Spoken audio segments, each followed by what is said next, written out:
Hello and welcome back to another video. Welcome back to the YouTube channel. Make sure to subscribe if you are new. We are on the road to 500 subscribers and all of that. Today, I'm yet again talking about the rebuild at West Ham because I promised you guys a proper video, maybe a stream, but I didn't have time. I had to record this in advance because I am currently in Shoreditch right now as you're seeing this. I forgot to say that in my previous video. So if you see me in Shoreditch on Tuesday or Wednesday, come and say hi. I'm going to the Adidas event in Shoreditch. So yeah, let's get into the rebuild. Now the rebuild is very important, and I feel like we've already slightly failed in the rebuild. And when I say slightly failed in the rebuild already, I don't mean completely failed. I just mean a slight blunder in the rebuild is what I talked about last week about Aaron Cresswell getting an extra year deal. I explained last week why I didn't want that to be the case. But West Ham need a player in every position. Let me tell you why. Now, if we're going through the players that left last year, Skamaka left, Kera left. I know Kera's left, technically he's left this year, but he left last year. Benrahma left. Well, last season, let's say last season. So Skamaka, Kera, Benrahma, Fornals. I'm assuming Benrahma's going to leave on a permanent. We'll see if he does. Flynn Downs, you never know, he might go on a permanent. We discussed yesterday on why he shouldn't go. Check out that video if you haven't already. Who else? I don't remember who else in terms of first team. But Aaron Cresswell staying. Danny Ings is probably going to go. There's probably interest from Southampton. Him going back, that kind of makes sense. I believe that we should have decided him in the first place because I know what the manager was like in terms of strikers. However, we move on to a new reign, a new era of West Ham, and hopefully it's successful. However you measure success is different, but success is, well, as success should be trophies, but when I mean successful era, I mean have us minimum competing for Europe year in, year out. Not first season. I don't expect anything first season. I expect an identity. I expect to build an identity for the first season.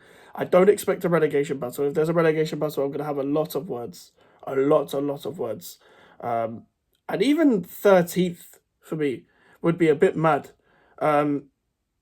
Ideally, top half. I wouldn't be raving about top half. I'll be like, okay, we go again and all of that. But we also do have one game a week. And Lopetegui apparently likes to have his signings early. And I believe that under a structure, which is the first time we've actually had a structure at this club for a few years, for as long as I've been alive, that we've had a structure at this club. I'm assuming Tim Snyder's going to be on the job as well. He went to Brazil and we're trying to get these, whatever we're doing, these fucking targets about Fabrizio Bruno and Wesley Gasova. Aaron Cresswell is going to be the other left back option with Emerson. Nath again is potentially leaving. We've got our goalkeepers are fine. I've addressed that before. The goalkeeper is probably the only option, the only position where we definitely didn't need anyone. Fabianski and Areola, your goalkeeping options. You can't really go wrong with that, in my opinion. You can't really go wrong with that. Right back is a big one. Vladimir Sufal won't be able to play controlled possession football. The guy's good in space, don't get me wrong, and Lopetegui doesn't really invert his fullbacks. So we won't have to see that. We don't have to see inverted fullbacks. I'm not even going to demand all of that stuff with inverted fullbacks and that sort of stuff. You've got to have someone particular, in my opinion, if you want that inverted fullback stuff to go well. Like Trent can play there. Zinchenko kind of can play there, but he's very, very, very bad defensively. I feel like it's only for particular kind of players, the whole inverted stuff. I feel like that's why it doesn't work. But that's a conversation for another day. Centre-back is a big one, because depending on Nath again leaving and Fabrizio Bruno coming, let's say Fabrizio Bruno does come in, Nath again could still leave. So we might be in for the link players are Max Kilman and Jacob Greaves. I'd rather go for Jacob Greaves because he's cheaper. 45 million for Max Kilman. As much as I don't care about price tags on players in terms of judging them, in terms of doing good business, it's not good business to have 45 million on Max Kilman.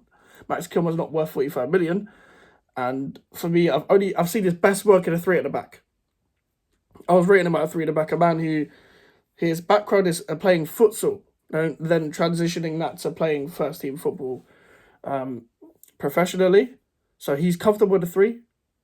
Is he comfortable in a back four, two centre backs? We haven't really seen enough of that because Gary O'Neill played three at the back. Bruno Lage played three at the back in his first season. For that few part of the second season where it was Bruno Lage and Lopetegui at Wolves, Max Kilman was playing in the back four. So it's very, very hard to judge him on that on that basis. But it wasn't looking good at the time. But another centre back is needed. And to be honest with you, Ogbonna leaving and Kurt Zuma not being good enough for this, not only this level right now, however, this style of football, even though he's actually not that bad on the ball, it just doesn't look good. And he's now become very scruffy because of his whole injury issues. Another centre back is actually needed. And number 6, we've discussed the whole Flynn Downs thing multiple times. I'm sure some of you are probably sick of me talking about it, but that'll be another position to address if Flynn Downs goes. A box-to-box midfielder. Now, Thomas Souček and Ward-Prowse are the box-to-box options, and depending on if Freddie Potts is being brought through, we'll see whether he's a 6 and 8. He's definitely not a number 10, but we'll see if he's a 6 or an 8. Properly, I think for me he's more of an 8 when I watched him in pre-season and watched him in the youth games. But regardless of whether Freddie Potts comes through or not, the ruthless decision would be to sell Thomas Souček as he cannot play football. He cannot pass to one of his teammates. Maybe coaching will bring a little bit more new, and Lopetegui will maybe be able to squeeze a little bit more out of Souček, even though I don't think it'll happen. Someone that's going to be going into the Euros as well. I'm pretty sure. I'm pretty sure Czech Republic are in the Euros. I could be wrong. He won't be able to play football. Ward-Prowse will be able to play football. I'll maintain this because I watched him at Southampton. The guy I played alongside Oriol Romeo. Oriol Romeo was a ball winner. He would be box to box. I think if we keep Flynn Downs and Ward-Prowse, we have kind of finessed Southampton in a way. Then again, Southampton will probably be happy with the money that we paid for Ward-Prowse, given his age and stuff.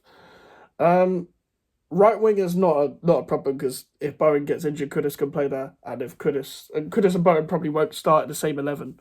And the reason why that is because you cannot fit Paquetá, Kudus, or Bowen in the same starting 11 unless you play Paquetá deeper, you play Kudus at the 10, you play Bowen on the right. That might be how we do it, but it also might be a 4-3-3. But nowadays, a 4-3-3 involves a number 6, 8, and 10 anyway. If you look at the way people play 4-3-3, it's like a variation of 4-2-3-1, depending on how fluid the actual formation is. So that's a whole nother discussion. We'll see how that happens in pre-season because Paquetá isn't going because of the whole betting stuff. Left wing is a big one as well. So left wing, box-to-box midfielder, centre-backs, right-back, and striker are the big ones. Left wing's a big one. Maxwell Cornet, hopefully his career gets revived. And luckily, we are still in May, so it's quite early to the transfer stuff. But we've got from May till August to really see if he's going to be linked to anyone and whether any of those links will be substantial in any sort of way. He should stay here. He's got pace, he's got power, he's got technical ability. He can link up with players, he can run in behind, he's versatile. He hasn't got a chance. He's got a chance to prove under a new manager that, well, I should have been playing under the previous regime, so you better play me. But we need another left winger to compete with him. Now, I'm not trying to see Kudus on the left next season. I'm not trying to see Paquetá on the left next season.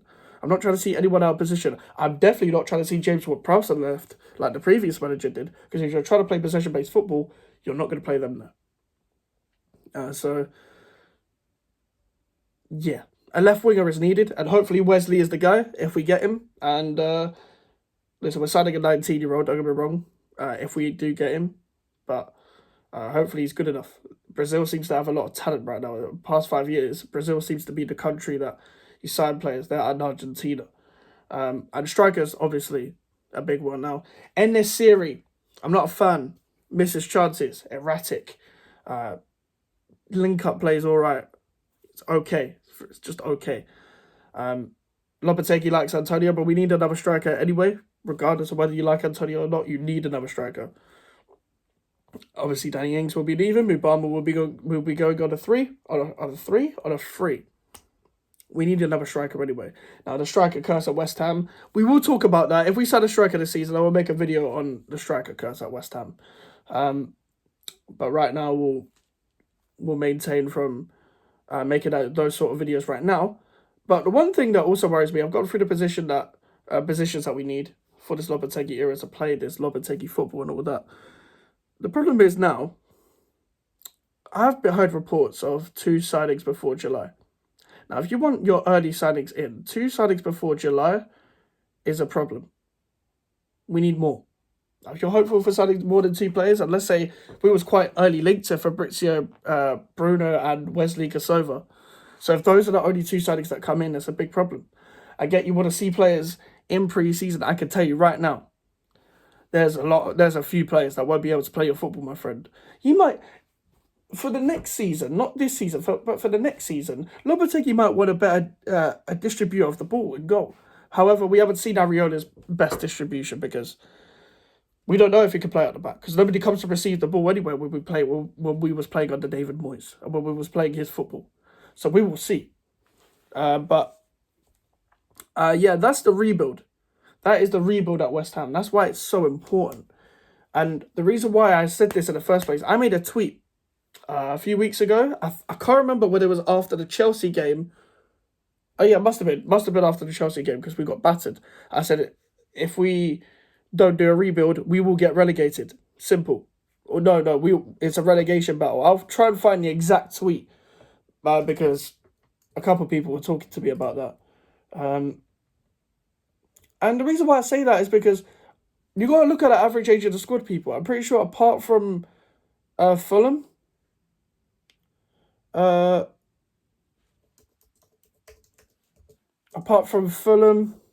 we have the oldest squad in the league in terms of average age, that is, as well. And you got to think about the players that have been here for a long time. A lot of players have been here for like nearly 10 years. Now, this is what I said. Unless we rebuild this summer, it's a relegation battle. Simple. That was on May the 6th. So that must have been Chelsea game because that was 3 weeks ago. Yeah. I mean, let me know if you agree. Like, for example, if we was to go in, this isn't going to happen. Let's say we was going to go in and it was going to be no signings. There was going to be no signings. And sorry, the lighting's just come on. I just put something on in the background to make the lighting better. Let's say we was going to go into this next season and was going to have that exact same squad that's been battered by Fulham, Palace and Chelsea and them lot. And yes, a lot of that was down to the manager as well, but a lot of these players aren't good enough anyway. Then what the hell? That is, like, you take that form into the next season if you keep the same squad. Because that means the squad needs a refresh. If you refresh the squad, then the end of season form means nothing. The reason why that didn't happen in 2022 is because a lot of the new signings weren't integrated by the manager at the time. That's why we took that back in the 21-22 season form into the 22-23 season. We can't make the same mistake, and I don't think we will because we have a different manager. Now, whether this manager takes us to the highs that I want us to, I still have my doubts, but we will see. But obviously, in all the positions we said, centre-backs, right-back, in my opinion, I would have said left-back as well. We're not going to address that. Number 6, if Downs goes, a box-to-box midfielder, so a number 8. And obviously in the number 10 option, you've got Paquetá, Kudus, but you also got George Urphy if he impresses. Obviously, he might go out on loan, depending on how his pre-season goes. He will be given a chance, and the manager wants to include youngsters as well. Left wing, that could be Wesley, could be anyone. We're linked to this Jota Silva guy, whatever his fucking name is, some AI Portuguese guy. That's the most AI Portuguese name you could probably think of. But we're linked to him as well. On the right, we're fine. And striker, we need. So all those positions. Let me know if you think there's any other positions in the comments that you would like to improve. Let me know what players you would like to leave. Let me know if what positions you want players in the summer transfer window. How many players should we sign as well? Where do you think the manager will take us? Do you think the manager will take us to the highs? Do you think the manager will just be mid-table? What do you think is going to happen there? Are you looking forward to pre-season as well? It's going to be a long summer, guys, but we're going to try and make a video every day as much as we can, and we will see how far we could go with that. And make sure to like the video if you are new. Make sure to like the video. Make sure to subscribe if you are new. The social medias are in the description if you want to follow me in the email for the inquiries. We're trying to hit 500 subscribers before the end of the year. So if you can get us there, that'll be great. I'll see you guys later. Goodbye.